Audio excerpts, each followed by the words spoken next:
everybody. Hope all is well. This is Ginger, and this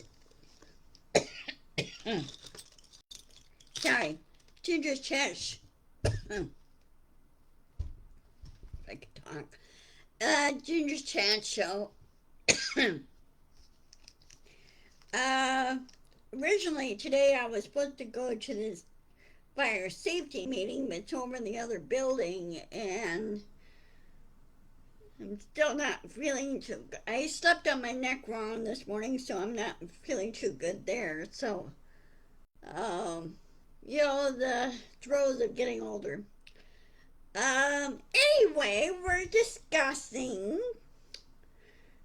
I'm doing a Wing It Wednesday. In other words, I don't really have a set production notes to talk about. I just go through, read, I listen to other podcasts and, discuss things and everything. Well, my title today is Stephen Miller, Trump equals power. I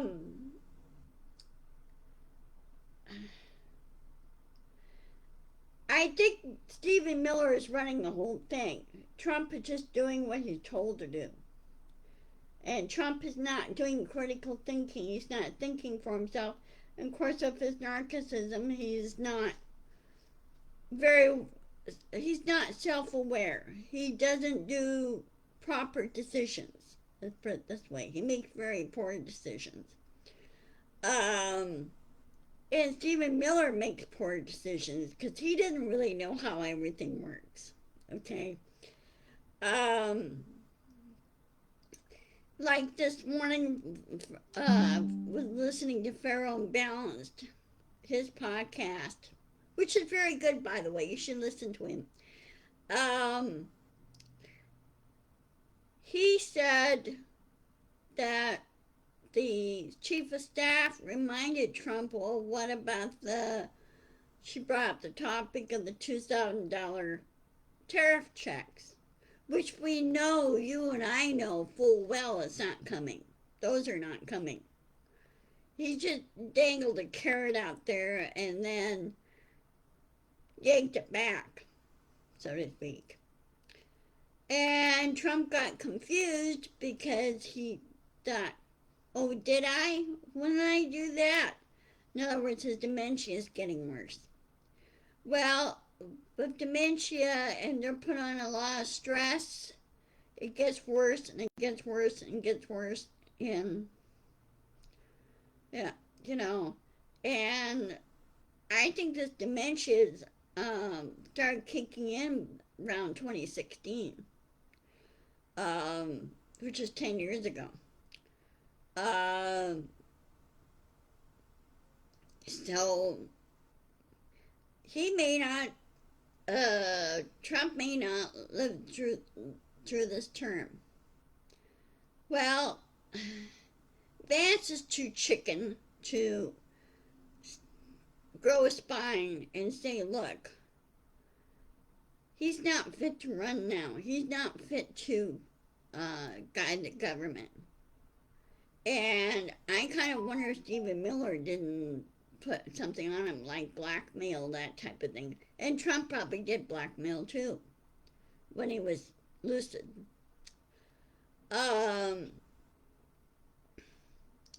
But I think now Congress needs to grow a spine. MAGAs need to grow a spine. Get rid of, just throw the MAGA ideals and everything in the trash. Put it in the burn barrel right along with Project 2025 and start impeachment proceedings now. They got a very thin majority anyway. And a lot of them are retiring. A lot of the others are retiring. Which is good because new people could come in and really do proper public service. Do you realize, I've heard a statistic somewhere, do you realize only 2% of our population has the honor, decency and honor of serving in Congress? and a good majority, other percentage that serves in career in other departments in DC area. I find that interesting. But I think now that we're approaching our 250th birthday in July, um, we need to push back. We need to remind those in there, especially Nome. Nome should be in jail. Nome should be in jail, and Bondi should be in jail. They broke the law. Haven't they read what happened back in 1973 when a AG pulled a stunt, similar stunt? Guess where he went? He went to prison. Okay? Nixon, this was during Watergate in 1973. I lived through that. And I think a lot of you remember that. Those that are younger and were born after that happened, we could tell you about it, okay?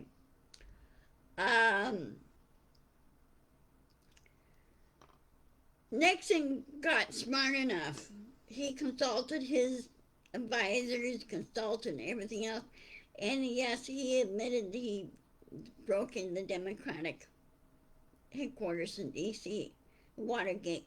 Watergate had its, the Democratic offices had its, there were some office spaces at the Watergate Hotel that they leased out to various companies and agencies and small business, things like that. Well, in there leasing those offices was the Democratic headquarters, which has been there for a long time. Anyway, Nixon, he kind of did his version of cheating, except going after, instead of really going after the elections themselves, he went after find out what, what's what on the Democratic Party side. Well, really, it's none of his business, okay? Elections are numbers only. They focus on numbers. Okay? Hey, you just take your chances with it. If you do good, you win, great. If you don't, well, there's always next time. If you decide to do it the next time, if you decide to run again. A lot of them do it the first time, they do well. And the second time, sometimes they don't do well and they get voted out, which is fine with them. Fine, whoever's trying to run for that office. And others decide not to do it because they just didn't want the stress. Well, in Nixon's case, he knew full well his AG's in trouble. His advisors, one of his other advisors, senior advisors, like the same capacity as Stephen Miller, is in trouble because they set up the break-in at the Democratic headquarters. Well, Nixon, difference with Nixon is that he is a fully trained lawyer. He knows what's what in the Constitution. He believed in the Constitution, which is great and super.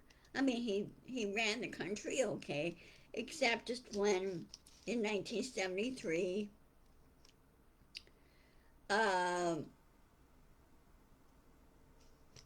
he did this no thing. And he knew when this all got out, it would be political suicide for him. Political end of his career. Well, instead of going through the stress and the ramifications of impeachment, he decided to resign. He just replaced his vice president with a new one. President Ford became, that time, Representative Ford became president of the United States, became vice president. He was appointed by Nixon. Um, the other vice president, he resigned and ultimately he went to prison for tax evasion. He knew he wasn't above the law, okay? And Nixon knew he wasn't above the law. None of those two had mental issues like Trump does, okay? Well, Nixon decided to resign, which was a smart thing on his part. He resigned and he handed over the presidency to President Ford.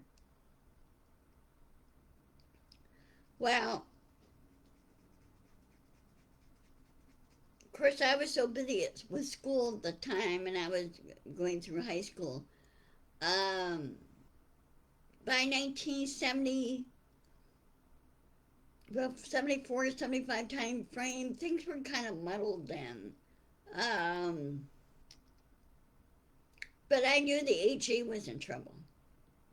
And Ford gave him the boot and got another attorney general in there that does, and strongly suggested that they um, keep the DOJ totally separate from the executive office.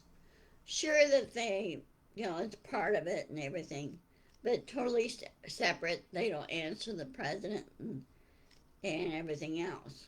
Where, like right now, Trump is, you know, with Noam and Bondi. And you think those two would know better, but they don't. Um, so anyway, the ex AG, 1973 AG, he went to prison. And I think he was in there for 5, 6 years, 7 years, something like that. I would have to look it up. Um, but he got in trouble, and there were quite a few in Trump's administration got into trouble. Or not Trump, excuse me, I wish it was. I meant to say Nixon group. Nixon's administration. They got themselves in deep doo-doo and they ultimately went to jail. Anyway, um, so now we're in this thing, and of course, you got some people in the country that are in this panic mode and said, well, this and that happening, and we don't have freedom. We're not a democracy anymore. I beg to differ. We are still a democracy. We're just in a constitutional crisis right now. Have been for a year, close to a year, and we need to push back. Shove and push back, and we need to get Congress to push back. And yes, we will take over the House and the Senate in this fall, because 9 months away, or yeah, 9 months away, we have the midterms. So Trump's going to lose. I mean, they're pushing back on him on some things with this, okay? Especially right now in Venezuela, and then of course Trump wants Greenland. Trump, you can't have Greenland. Greenland's a sovereign country. It's a sovereign territory to Denmark. And they are part of NATO. So you can't have Greenland. And you cannot run Venezuela. It doesn't work that way anymore. And you can't have Canada. And I don't want to see any of our Canadian friends hurt. Okay? They backed us in a number of things, okay? Here. We had, after the Inauguration Day storm, I read a little known article on this. I read it somewhere. When President Carter was, let's see, 1980, 1992. I think Carter was, okay, let me check something real quick here. Um,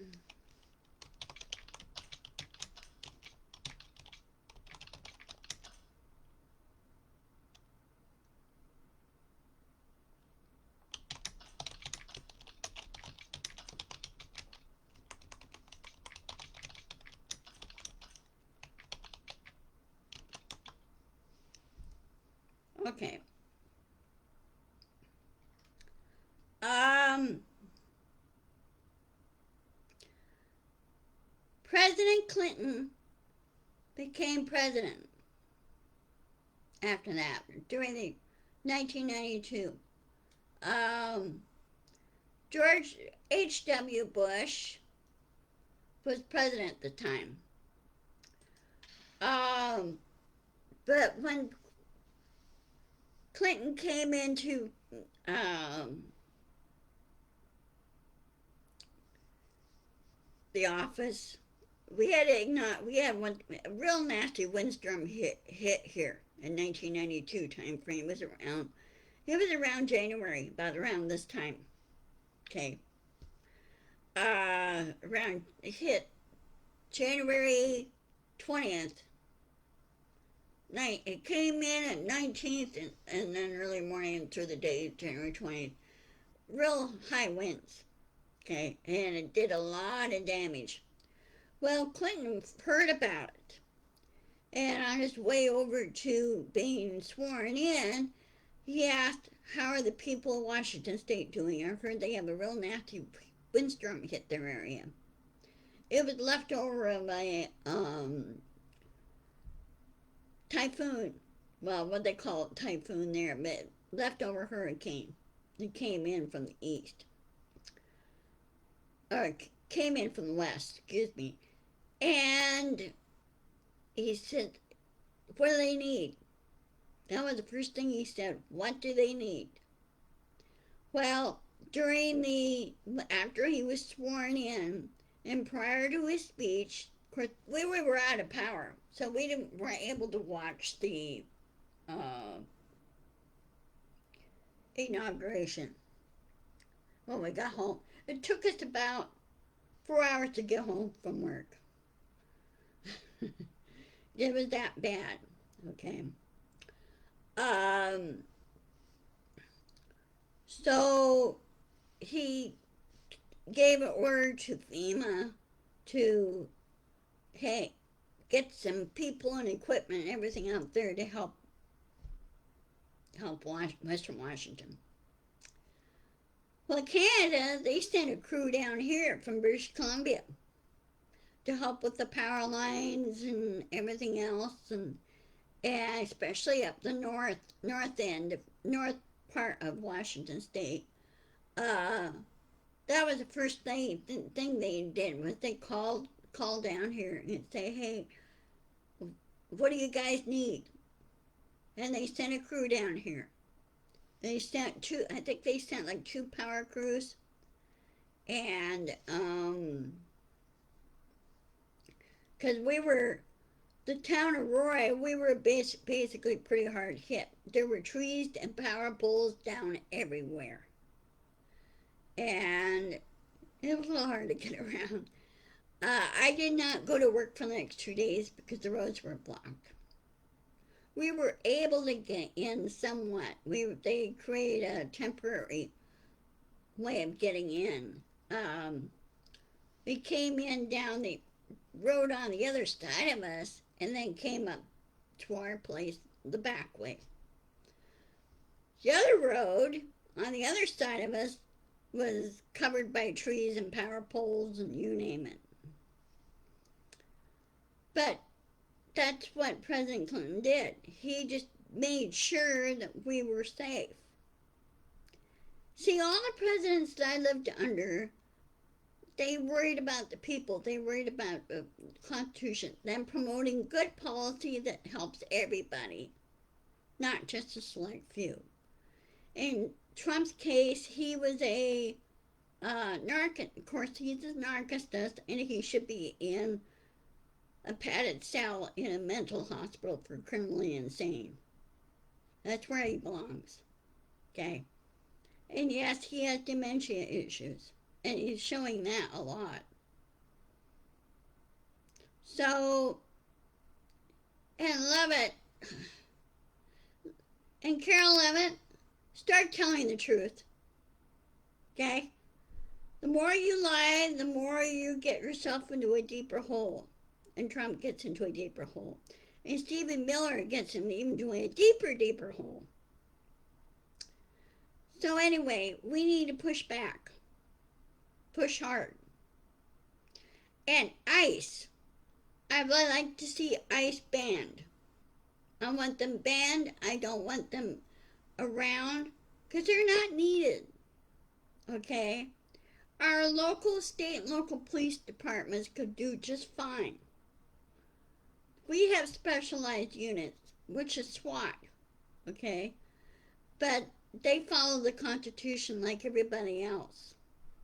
And I think now the police department, state and local, and I think the youth of the National Guard should round up ICE. Round them up. Because somebody did undercover and found out that they're so lax in rules and training, it's not even funny. And 3/4 of these guys in ICE are convicted felons that Trump pardoned. As I said, Trump doesn't know what he's doing. And Stephen Miller doesn't know what he's doing either. Stephen Miller's an idiot. And Trump's an idiot. He's a bully. Okay, well, I'm going to go ahead and sign off. I will see you guys later. Let's see. Let me check my calendar. Hold on a second. 1 minute. Let me check my calendar. Calendar. Let's see. The computer's running back faster.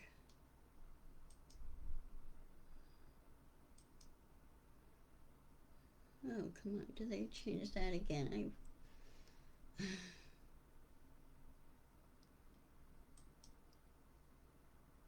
Okay, I will see you at 1 o'clock on Friday, the 16th. And which, by the way, it's a divisional weekend of the football, NFL football. Seahawks are playing the 49ers on Saturday at 5 o'clock. Go Seahawks! So I will see you guys on Friday. Okay? Oh, one other thing. Guess what? The Seattle Kraken made the playoffs. We're going to be so busy up in Seattle, it's not funny. I think it's interesting. It'll be interesting if both the Seahawks winning which I hope will win the Super Bowl, and the Seattle Kraken will win the Stanley Cup and bring both trophies home. And then have a joint parade. We could do that. Unless they decide to make it separate parades. So anyway, I will see you guys on Friday. Take care and love to all. Stay safe. And if any of you have experienced ICE trying to break in your homes, let them have it with an iron skillet. That is no. That's breaking and entering. And they should be hogtied and thrown out on the lawn and say, you know what? You're going to jail. And I think the police departments now need to really ramp up and start rounding up these ICE guys. I really do. And ban it. Okay, I will see you later. Love to all. Bye-bye. And be sure to watch this on my YouTube channel. And please share. Insist, persist, and push back. Okay, see you later. Bye-bye.